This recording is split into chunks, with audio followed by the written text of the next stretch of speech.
My perspective, if I have to summarize the marketing, there are four fundamental principles which were there possibly when this subject was conceptualized till date, and I think it will remain in the future.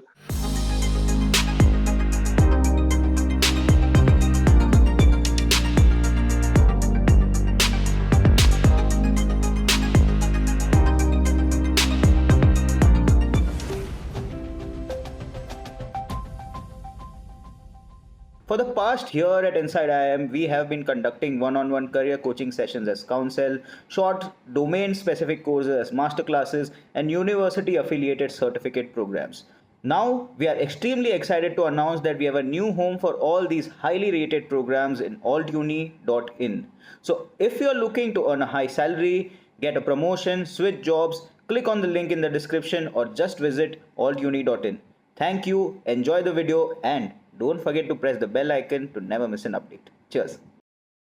Hello, everybody. Welcome to another episode of Professor of the Year, the series where we are talking to the top professors voted by the students across the top campuses in India. We're going to talk to them about their journey. We are also going to talk to them about how they are bringing the best education in some of the best institutions in the country. And we're going to talk about how they're adapting to these complicated times and these times where how teaching needs to be done has completely gotten redefined.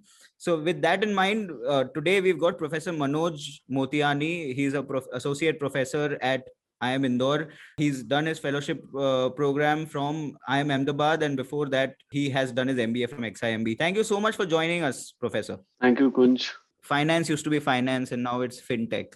Marketing used to be marketing, now it's digital marketing. How has that changed the way a course is taught in the classroom? You're a sales and marketing professor in the classroom. I'm sure an important part of your education is also handling the Kotler. The fundamentals, the classic ideas of Kotler changed in the new world of digital marketing. On a lighter note, Kunj, I'll also add education has now become an edtech, right? So yes, don't forget that there's a lot of action which is happening in that field also in absolutely. India. You have said like a typical Indian that, Kotler styles of marketing. Yeah, I strongly disagree with this because Kotler basically he collected some frameworks to analyze a problem. He's not talking, it's not pure science, right? And Kotler itself has changed. He himself has come up with Kotler 1.0, which I read in a fashion of a product related issues, to Kotler 2.0 to Kotler 3.0, which was talking about customer centricity. The latest one they're talking about was Kotler 4.0, which is talking about how you can use these digital technologies to encash the ideas like customer centricity, building better organizations. Fundamental ideas of marketing has not changed, right? Although I have heard hundreds of YouTube talk and TEDx talks where a lot of people become really enthusiastic and pass on great judgments about marketing. For example, 4 Ps have become 7 Ps and 10 Ps and 12 Ps 7 and Ps 22 Ps. Yeah, on a lighter note, our student says that marketing people love to pee around too much. So each year we add Ps. But the reality is, if you see, the fundamental concepts have not changed. Right. Although you can say you go on YouTube, the video become viral. You go in a company and ask them, they'll tell you there is too many sips between a cup and a lip. Thousands of people make videos, making it viral, still require those fundamental approach. Or you start selling online and world will change. People stop thinking about what will be the customer acquisition cost, right? In digital world, you yourself are there. I don't need to explain you how expensive it is to get a customer acquired for the first time itself in the digital space. So in my perspective, if I have to summarize the marketing, there are four fundamental principles which were there possibly when this subject was conceptualized till date, and I think it will remain in the future. And this is, I'm picking up from some book, I don't remember. The first thing is customers are different. There are different customers, they have different need. The idea of the whole segmentation. And as a manager, you are continuously have to manage this customer heterogeneity. Previously, maybe I was using a survey, MDS, or possibly some cluster analysis. Today, all thanks to technology, I get more data about customers. I have developed better tools. I have better understanding to manage this customer heterogeneity. The second thing is customers will change with time.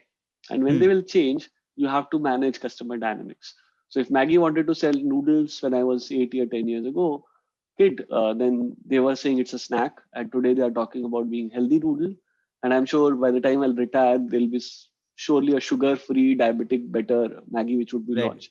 Because they know that customers change and they have to manage themselves. There are two things on which I think B school students should be given more knowledge or practice about. One is the idea of competition, Hmm. right? Generally, when we talk as an MBA student, we sometimes, forget about this idea of competition. And competitions are not stable bodies; they do react. That means, Right. as a managers, we should think also about whether the advantages which we are trying to achieve will they be sustainable in long run. Tata Docomo in my childhood said, per second billing, and it was a big ad campaign. Everything was launched. How much time Airtel did take to copy the same thing? Maybe in a matter of weeks, right? Right. Something on which they thought it's a great competitive advantage, it could be copied very easily. So the idea also for a manager is to work hard and possibly think of advantages which can remain sustainable in long run, right? And the last thing is, which is a first class MBA problem for all managers or possibly MBA student, is that unfortunately in real life resources are limited, right?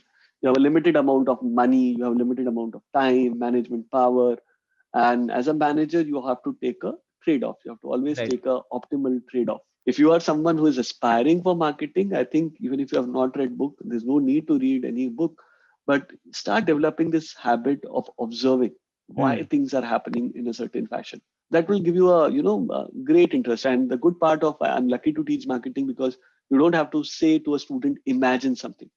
So suppose you are trying to talk about display, he has to just go to a shop and see, okay, there's something called eye level display. Because my eyes are going first, this guy would be paying some good amount of money to put Right. products there. Or Right. you go to Right. the next smoking shop, you find that all the candies are by ITC. So is there Hmm. some connection? You Right. start asking these questions of what you are observing. I think you are able to generate a much better insight, and as well as your love and affection for this subject will start to improve, because slowly you'll see most of the time these decisions are not taken because of your creativity or because of bluff. There is some great thought process which is being done, and you can start observing that, and you can also start appreciating that. All thanks to technology.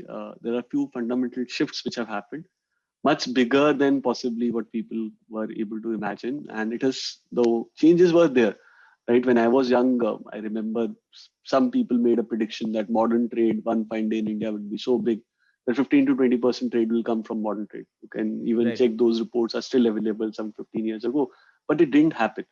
But when the technology became quickly accessible and the amount of the options they were giving to us as an instructor or as a marketer or as a fintech company, they were just enormous. So it has changed the entire sphere of what can be happened.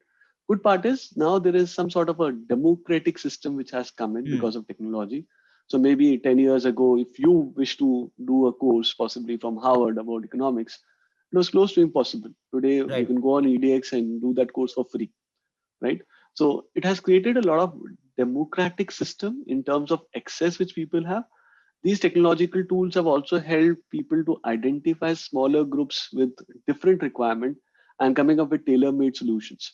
So when you talk about, for example, fintech, Hmm. right? So previously fintech was not there, but technology was restricting only in terms of improving the efficiency of existing system.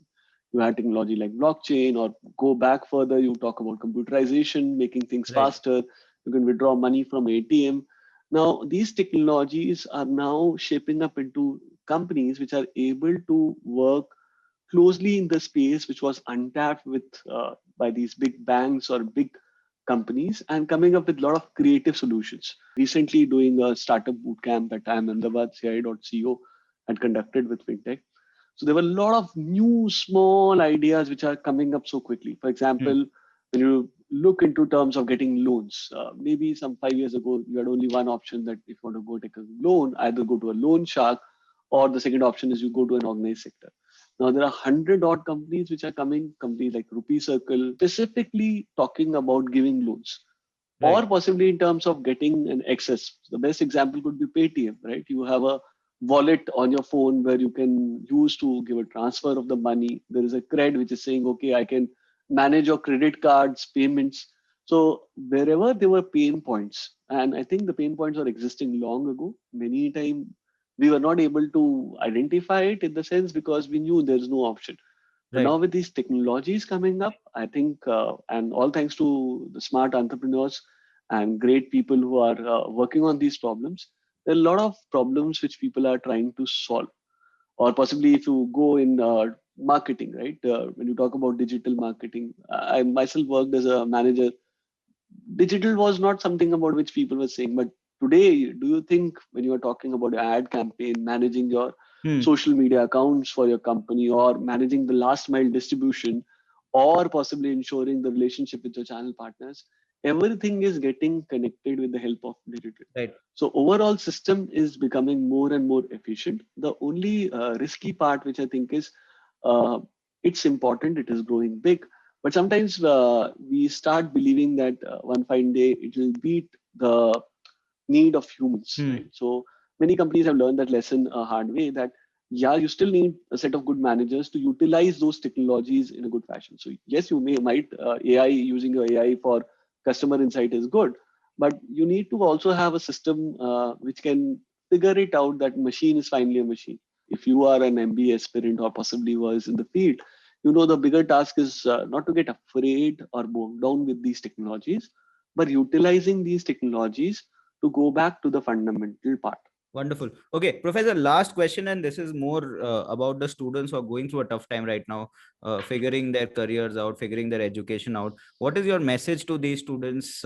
It's very rare that students get access to an IIM Indore professor, so they would love to hear from you what your message is to them. So my advice would be that we are living in the world which is changing very fast. One big competency, if you have not get that, then possibly try to develop, is that you should start learn this habit or learn how to learn, right? Right. Because what all your instructors will teach, possibly what all I would have taught in 2021, half of it or more than half of it will become irrelevant in 2022. You might not get the same problems in real life when you will be facing new challenges. So try to learn the skill of diagnosing the problem so that you can solve this problem on your own. Try to keep yourself updated. I was lucky to born in an era where possibly if you don't learn, you can still survive for a little longer, 10, 15 years. But in today's world, if you don't learn, if you're not open to new ideas, if you don't no interest in that subject space, it will be difficult for you to climb up in the corporate ladder, and Right. moreover, it will create a lot of personal dissatisfaction for you. Personally, I because I work in IIM Indore and we see so many amazing students who have done so well in their life. One big problem I face, or I think, is many times these kids have so much of expectation. Yeah. uh, their parents also expect a lot from them, and sometimes when you find your first roadblock, people get a little disheartened, right? You start questioning to the life, that life is not treating you fairly, things are not as per what they should be. But my lesson would be that life can be unfair. Let us try to get used to it. And there is a famous saying in Hindi that गुलशन की फकत फूलों से नहीं कांटों से भी जीनत होती है. So it's a phase of the life. Trust me, nobody can win all the battles of life. So you will have your own problems in personal, professional life. Just get used to it and put your continuous effort so that you can start enjoying life rather than getting busy in collecting medals and trophies for your life. Thanks a lot, Professor. Congratulations once again for winning Inside Thanks, IIM's Professor of Kunj. the Year, and appreciate you giving us time and Thanks a lot. giving access. Cheers. Take care.